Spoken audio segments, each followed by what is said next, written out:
so now we shall talk about parenteral anticoagulants. Okay, parenteral means these are taken via parenteral route, or you can say injectable anticoagulants. Now all these parenteral anticoagulants, they mainly act by inhibiting thrombin. They mainly inhibit thrombin. Okay, and basically what is thrombin? Thrombin is nothing but these are factor 2A.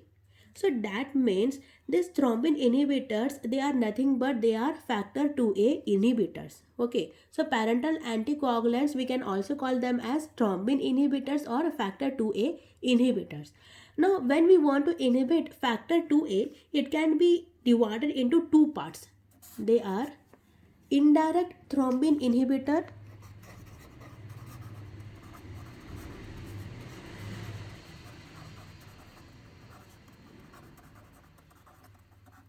and second one is direct thrombin inhibitors. So with direct thrombin inhibitors means these are the agent that will directly inhibit the factor 2A. But in case of indirect thrombin inhibitor means there is some steps involved in the inhibition. And the most important drug that is coming under the class of this indirect thrombin inhibitor is heparin. Okay, so we shall try to understand regarding this heparin first of all. So basically this heparin is a big compound. Okay, suppose this is heparin and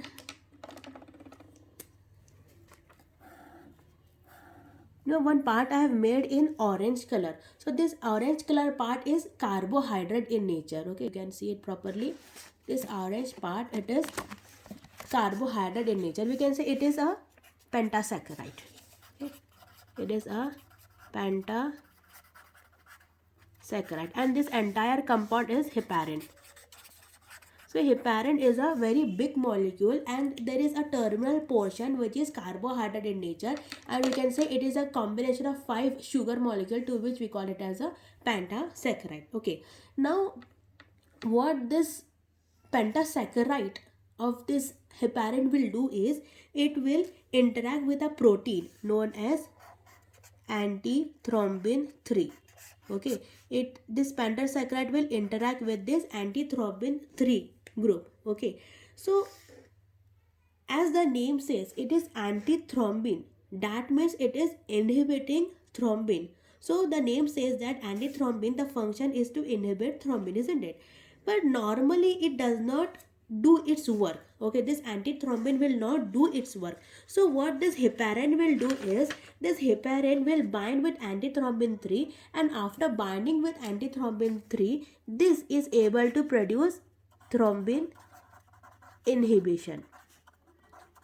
Okay, so that's why it is called as indirect thrombin inhibitor. Means we have got an antithrombin protein, but it is not doing its work. So it requires an assistant of the pentasaccharide of heparin to produce this thrombin inhibition function. Okay.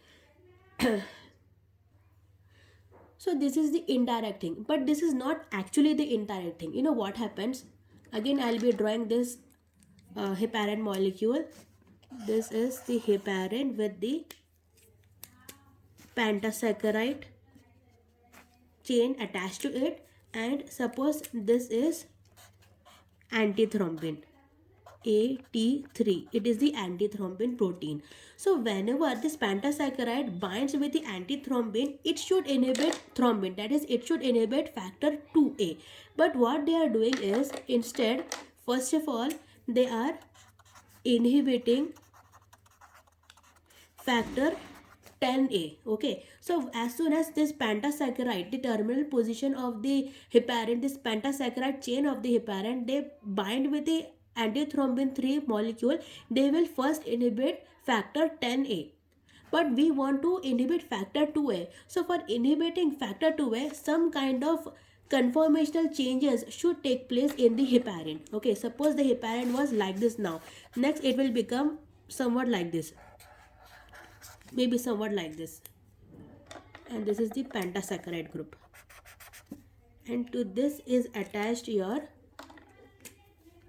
antithrombin 3 protein. Okay, so as soon as pentasaccharide of the heparin binds with the 83 protein, it will inhibit factor 10A very directly. But after binding, after this combination, some kind of changes should take place in the heparin molecule, and only after this changes happens, it is able to inhibit factor 2A, that is it is able to inhibit the thrombin. So this is the indirect thing, an indirect thrombin inhibitor. Okay, so how heparin is inhibiting thrombin, how heparin is inhibiting factor 2A? Once pentasaccharide form a complex with 83, it is, first of all, it is inhibiting factor 10A very directly. Okay, and after inhibiting factor 10A, some kind of conformational changes should take place in the heparin molecule, and after this conformational changes took place, it is now able to inhibit factor 2A. Okay, so what does it mean is heparin can inhibit two factors, that is factor 10A and factor 2A. For inhibiting factor 10A, it is very simple. It should just form a complex with 83 molecule and it can inhibit factor 10A. But for inhibiting factor 2A, it should form a conformational changes, and only after that it can be able to inhibit factor 2A. Okay, so this is how heparin is inhibiting the uh, factor 2A. So I hope you understood the mechanism of action of heparin. Now check out this structure of heparin very carefully. Okay, this structure. Now after some times what we found that some of the molecule of this heparin is broken in some part. Okay, it was broken in some part. Okay, so we discarded the half portion of heparin. So the part of heparin what we got was somewhat like this, like this much, and this part, sorry the color, this part that consists of the pentasaccharide chain. Okay, so you can see the size of the heparin is being reduced, isn't it? So to this heparin we call it as a low molecular weight heparin. Okay, so what are the feature of this low molecular weight heparin? Yes, this low molecular weight heparin contains the pentasaccharide chain. So it has got the ability to bind with the 83 protein. So once it has bound to the 83 protein means it can inhibit factor 10A. Very simple, very easily. But we do not know that this low molecular weight heparin, they may contain some smaller molecules of heparin, and or sometimes they may contain a bigger molecule of heparin. So if this low molecular weight heparin, if they contains higher molecular weight heparin means they can form a conformational changes, and then they may inhibit factor 2A. Okay, if they contain large molecular weight, if suppose they contain smaller molecules of heparin means they cannot inhibit the factor 2A. So the problem with low molecular weight heparin is they can sure they can inhibit factor 10A, but they may not inhibit factor 2A. If they can form a conformational changes means they can inhibit factor 2A. If they cannot form the conformational changes means they will not inhibit factor 2A. So this is the low molecular weight heparin. After some times we have developed another thing in this heparin, that is we have cut off the entire this green portion, and we are left with only the pentasaccharide chain. Okay, and what this pentasaccharide chain can do? Yes, it can easily bind with 83 protein, and once it has bound to 83 protein it can easily inhibit the, yes, what it can inhibit? It can inhibit factor 10A. Can it inhibit factor 2A? No, because there is no heparin left for producing conformational changes. Okay, so such a compound that contains only the pentasaccharide chain, we have got a name of it, and the name of such compound is fundaparinux. Okay, the name is fundaparinux.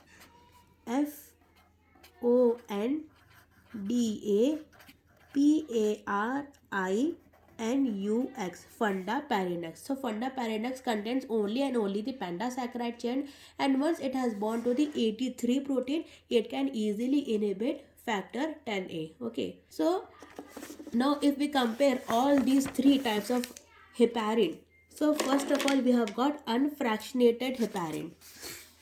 We have unfractionated heparin. Unfractionated heparin means it is like this, a complete heparin.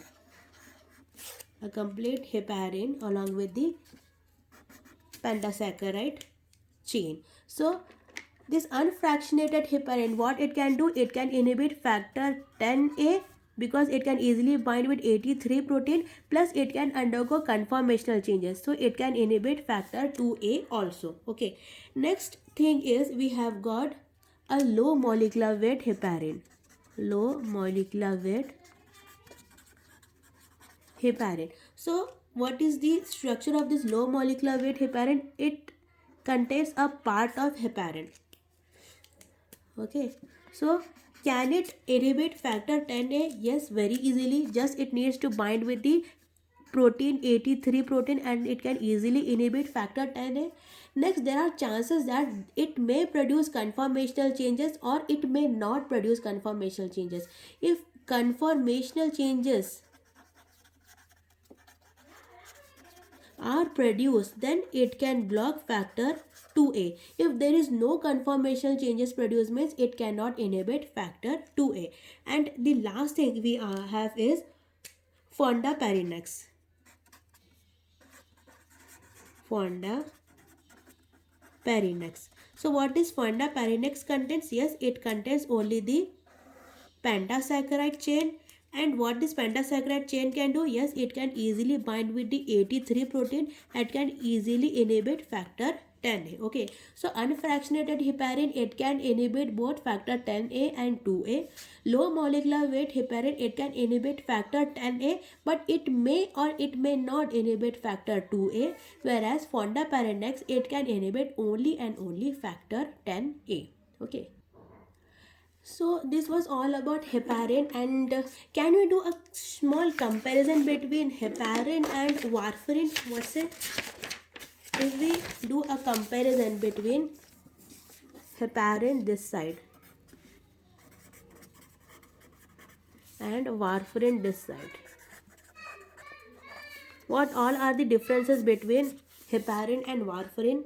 Yes, the very first difference is in its route of drug administration, isn't it? Heparin is taken via injectable route or parenteral route. This is the first difference. And warfarin is taken via the oral route. Yes. Second is the what heparin can inhibit. Heparin can inhibit factor 10A and factor 2A, whereas warfarin, it can inhibit factor 2A, 7A, 9A and 10A. Okay. Next difference is the onset of action. Heparin, since it is taken via parenteral route, the mechanism of action is, or onset of action is very much immediate, whereas for warfarin it takes required nearly 4 to 5 days for producing its action. We know warfarin is teratogenic, but no such problem with heparin. It is not a teratogenic drug. Heparin is not a teratogenic drug.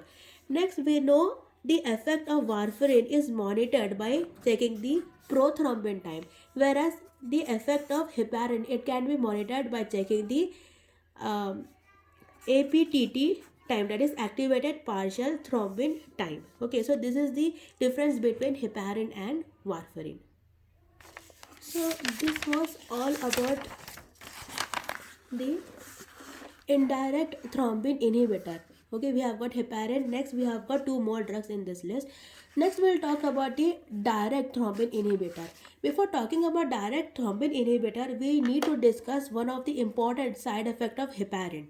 Okay, so suppose this is our blood vessel.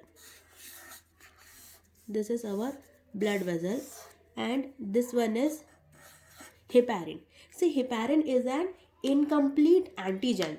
Okay, so when we consume heparin, it will combine with a compound known as platelet factor 4. Okay, and where this platelet factor 4 is present, it is present on the surface of platelet. Okay, so we have got platelet on the surface of platelet, we have got platelet factor 4, and whenever we consume heparin, it will combine with platelet factor 4, and these two together will become antigenic.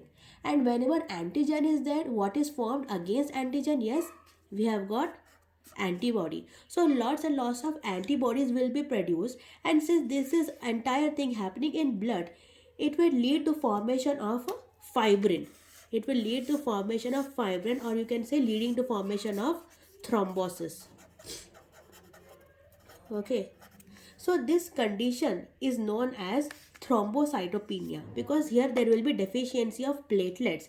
But since it is this thrombocytopenia is produced because of heparin, so we call it as heparin-induced thrombocytopenia. See, now what is actually happening in heparin-induced thrombocytopenia is, if you want to measure the platelet counts, the platelets are getting deposited in this complex. So there will be a very less platelet count. Okay, and less platelet count, this situation is known as thrombocytopenia. But normally what happens in thrombocytopenia is, it is in this condition there will be bleeding as manifestation. But this kind of thrombocytopenia is heparin induced thrombocytopenia, and in this thrombocytopenia, no doubt there will be deficiency of platelets, but here bleeding will not take place, but instead thrombosis will be taking place. Okay, so do not get confused. Thrombocytopenia means it is a condition where there will be deficiency of platelets, and in thrombocytopenia, any person suffering from thrombocytopenia, there will be continuously bleeding taking place. But this is a different kind of thrombocytopenia. It is heparin induced thrombocytopenia. Means in this condition also there will be deficiency of platelets, but here there won't be bleeding. Here thrombosis will be taking place in heparin induced thrombocytopenia. Now, in heparin induced thrombocytopenia, we cannot give heparin because they have caused this problem, isn't it? And even we cannot give warfarin because warfarin requires nearly 4 to 5 days to produce the action. So the drug of choice in heparin induced thrombocytopenia is the direct acting thrombin inhibitors. Okay, and the drugs coming under this category are, yes, the drugs are hirudin. Next we have got lepirudin. Next we have got bivalirudin.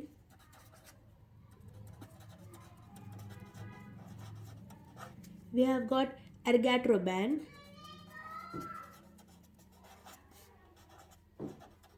Next we have got malagatron.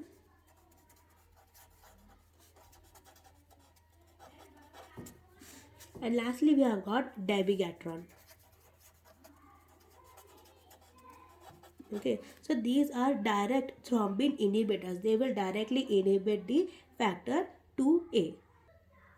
But among these all these drugs, we have again repeated dabigatran, isn't it? So dabigatran is orally acting factor 2A inhibitor. Okay, so only dabigatran is orally acting drug. Rest all these above drugs, they are parenterally acting direct thrombin inhibitors. Okay, so these are all about the parenteral anticoagulants.